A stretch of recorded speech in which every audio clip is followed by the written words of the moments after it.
Baik, yang ingin saya bahas kali ini yang wajib diketahui oleh para perempuan, ya, oleh para istri. Tetapi bukan berarti kewajiban ini hanya boleh diketahui oleh istrinya saja ataupun perempuan saja. Para suami pun harus tahu ya, karena dikhawatirkan kalau disemisalkan istrinya gak paham, maka sang suaminya yang harus memberitahu kepada sang istrinya ya, karena ini merupakan kewajiban. Jadi penasaran, apa sih yang ingin saya bahas kali ini? Yang ingin saya bahas kali ini adalah misalkan nih ada seorang perempuan yang belum paham tentang cairan lubrikasi ataupun cairan yang keluar dari vagina. Cairan apa itu ya? Nah, kalau ada seorang perempuan yang bertanya seperti itu dan juga hukumnya itu apa? Nah, ini yang lebih jelas ya. Kita harus tahu hukumnya itu apa. Nah, seperti itu ya. Baik, saya bacakan referensinya ya. Bismillahirrahmanirrahim. Bismillah, alhamdulillah, wassalatu wassalamu ala rasulillah. As-su'alu, ada pertanyaan nih dari seorang wanita. Indama tulaibu, ketika seorang wanita itu ketika memainkan siapa? Almar'atu, seorang perempuan ataupun seorang istrinya gitu ya. Tadiyaiha, istrinya itu memainkan apa sih? Sang istrinya itu sedang memainkan payudaranya. Binafsiha, misalkan ia mainkan oleh dirinya sendiri ya, ataupun dimainkan oleh suaminya lah, seperti itu ya. Sehingga ketika maaf ya, buah dadanya itu yang sedang dimainkan, sehingga tunzilu, sehingga mengeluarkan ifrozatin baydoa, ada cairan yang warnanya itu agak putih ya, yang dinamakan dengan lubrikasi itu.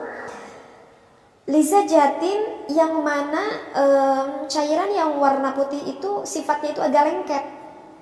Nah, kemudian sang perempuan itu bertanya, famahia, aduh apa ini ya? Nah, kata istrinya berkata seperti itu. Kemudian wama hukmuha, dan hukumnya apa ini ya? Apakah ini suci ataupun apakah ini najis? Nah, ini yang perlu diketahui nih oleh seorang perempuan. Wa qad qara'tu fatwa an ifrazatil mar'ati. Aku telah membaca fatwa tentang cairan seorang perempuan. Walam astati at-tamyiz, dan aku belum bisa untuk membedakannya. Jadi perempuan ini belum bisa nih membedakannya ya, cairan yang keluar ini. Fa uridu ijabatan wadihatan, aku menginginkan jawaban yang jelas. Kata perempuan tersebut, mahia hadhil ifrazatul bayda'u al-lazijah. Jadi apa ya cairan yang berwarna putih yang lengket ini? Wajazakumullahu khairan, semoga Allah membalas kebaikannya. Jadi udah paham ya, ada seorang wanita ketika sedang dimainin oleh suaminya misalkan, sehingga membangkitkan gairah syahwat yang pada istrinya itu, sehingga mengeluarkan lubrikasi ataupun cairan. Nah, sang istri itu gak paham, ini cairan ini apa ya namanya, dan hukumnya apa ya. Nah, maka jawabannya adalah fal istimta'u, adapun ketika seorang istri yang sedang mengambil kenikmatan bilam si tadi, misalkan tadi contohnya disentuh buah dadanya, wa ghairi dzalika, misalkan yang lainnya deh selain dari buah dadanya, misalkan dikecup bibirnya gitu ya, ataupun dikecup lehernya, apa aja deh gitu ya. Wa min wasailis tidak syahwati, yang dimaksud apa saja deh, meraba apa saja oleh suaminya sehingga memicu rasa syahwat kepada sang istrinya.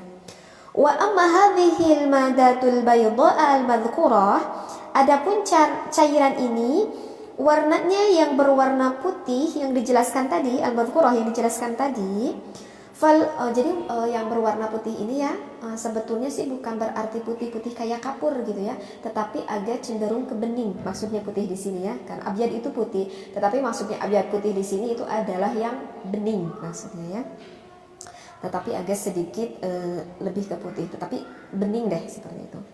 Fal mutabadiru annahal madhi. Nah, kata ulama, maka cairan itu bahwasanya yang terbersih itu yang dinamakan dengan air madhi, bukan mani ya, tetapi apa? Al-madhiyu, madhi. Wahwa, dan air madhi ini mujibun lil wudu'i, yang mewajibkan untuk melakukan wudu. Wa tathiru ma asabahu minal badani, dan juga harus mensucikan tubuhnya, badannya itu, wasauli, dan juga pakaiannya itu. Nanti saya jelaskan ya. Saya baca dulu nih referensinya biar nanti paham deh ngejelasinnya.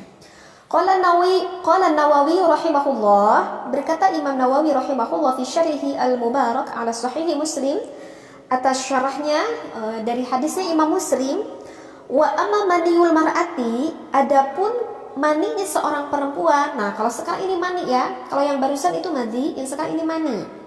Sedangkan yang dinamakan mani fahuwa, adapun yang dinamakan mani itu cirinya itu asfaru, warnanya itu agak kekuning-kuningan, tetapi kuningnya itu rokikun, tipis gitu ya. Waqad ya biyadu, tapi terkadang ada juga yang cenderung ke bening ataupun ke agak putih. Lifat liquwatiha, karena lebih kuatnya air mani ini. Walahu khasfiyatani, dan mani seorang perempuan ini mempunyai dua kekhususan. Yu'rafu biwahidatin, yang kedua yu'rafu biwahidatin minhuma, yang keduanya itu bisa dikenali dari kedua kekhususan ini. Apa kedua kekhususan itu? Ihdahuma, salah satunya yang pertama adalah anna raihatahu ka raihati maniyir rajuli, bahwasanya kalau kita dicium dari baunya itu mani seorang perempuan itu gak jauh beda kayak baunya mani seorang laki-laki. Dan bagaimana baunya nanti saya jelaskan. Wasaniyatu, dan yang keduanya at-taladzudzu, keluarnya itu ada rasa enak. Bi khurujihi, ketika keluarnya, wa futuri quwwatiha, dan akan melemah nih kekuatan sang istri ataupun perempuan akibat khurujihi, akibat udah keluar maninya. Intaha, ini keterangannya udah selesai. Ini cirinya dari air mani ya. Sekadang tandanya ataupun cirinya dari air madi. Wa amal madi, adapun air madi itu fayubayyinun Nawawi sifatahu qailan. Imam Nawawi itu berpendapat wal madhiyu, air madi itu maun abyadu, cirinya itu airnya itu agak cenderung ke putih ataupun ke bening, rokikun, tetapi tipis warna putihnya. Lazijun, kemudian yakhruju inda syahwatihi, keluarnya itu kemudian lengket gitu ya, laziju yang lengket, kemudian keluarnya itu ketika tinggi-tingginya syahwat, seperti itu. La bisyahwatin, bukan karena syahwat, wala dafqin, dan tidak ada semburan. Kalau madi itu tidak ada semburan. Wala yaqibuhu futurun, tidak diiringi dengan kelemasan.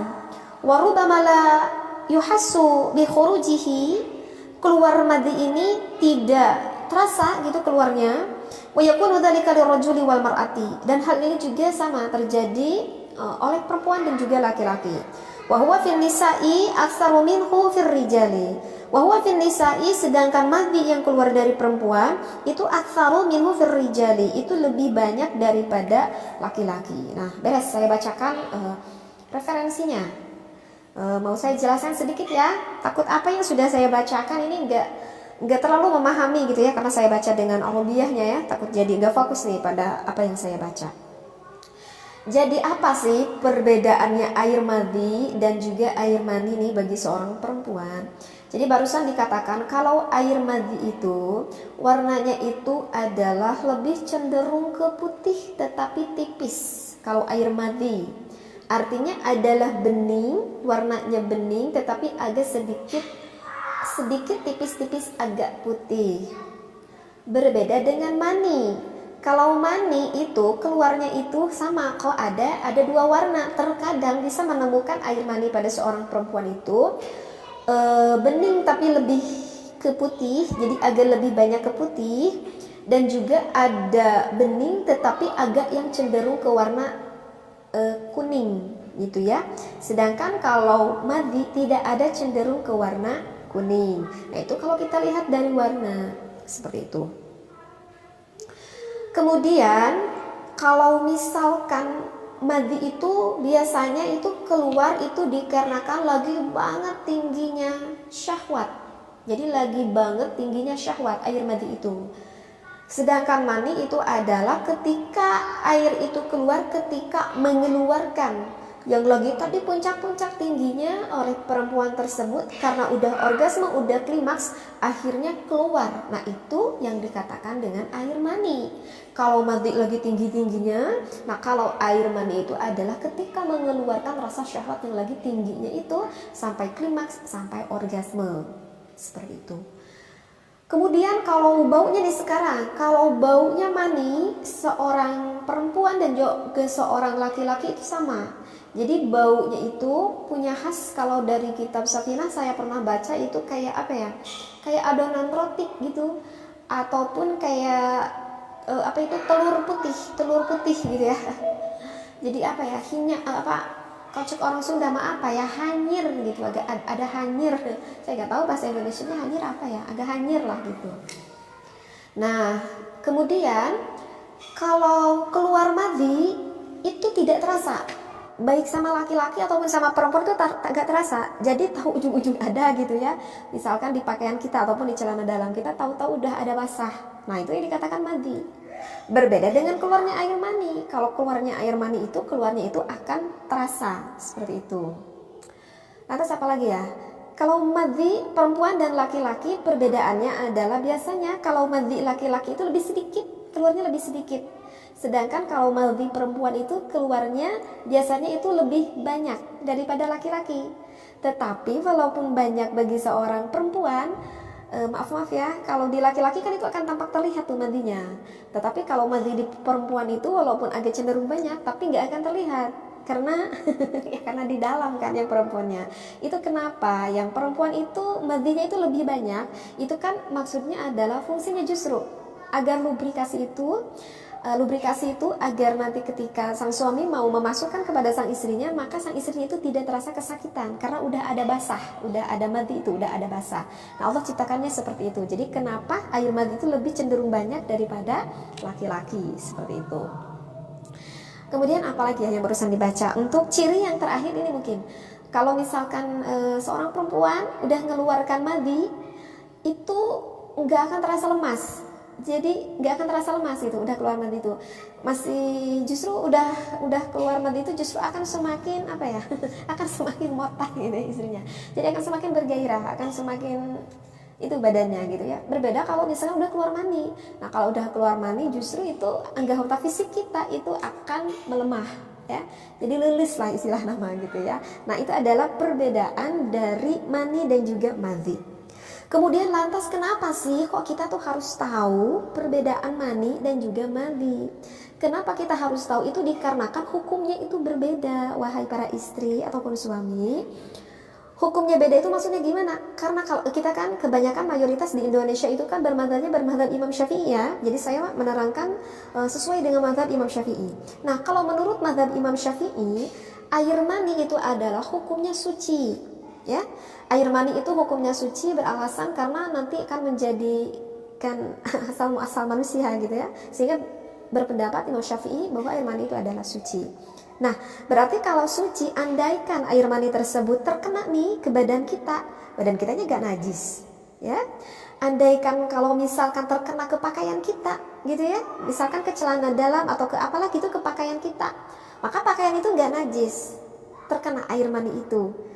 Dan tidak mewajibkan kita untuk wudhu ketika keluar air mani, tetapi justru mewajibkan kita harus mandi besar ya. Kalau nggak mandi besar nanti kita terus membawa hadas. Nah itu adalah air mani.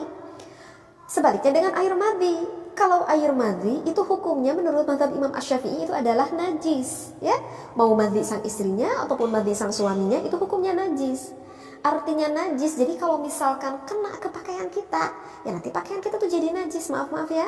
Misalkan nih, di celana dalam sang suami tuh belum sempat nih ngebukain celana dalamnya, kemudian keluar madhi, kena tuh ke celana dalamnya sang suami, gitu ya.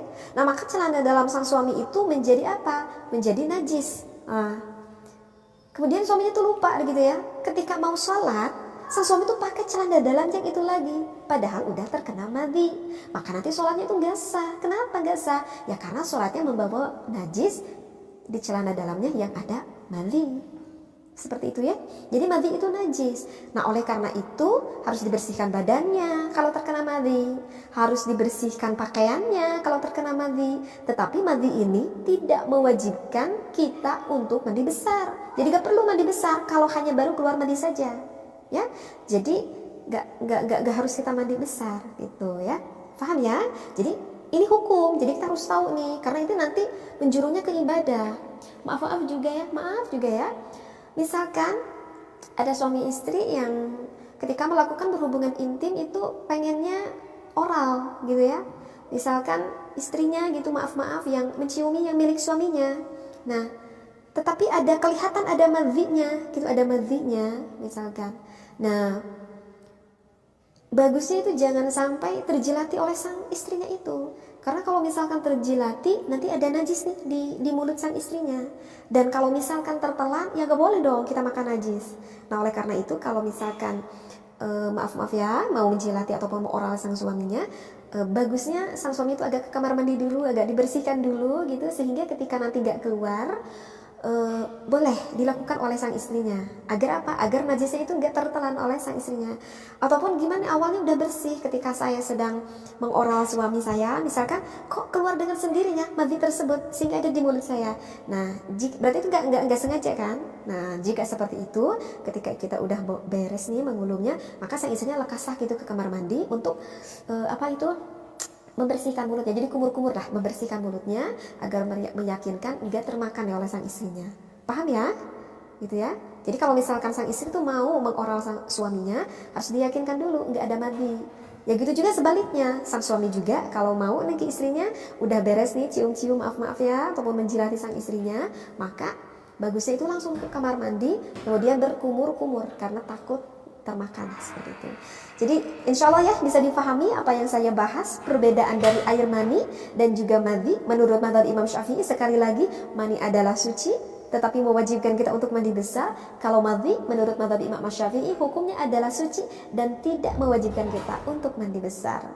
Mudah-mudahan apa yang saya sampaikan, ilmu ini bermanfaat bagi kita, apalagi untuk ibu rumah tangga ya, karena ini adalah hal yang sering kita lakukan, jadi kita harus paham ilmunya. Wallahu a'lam wa billahi taufiq wal hidayah. Wassalamualaikum warahmatullahi wabarakatuh.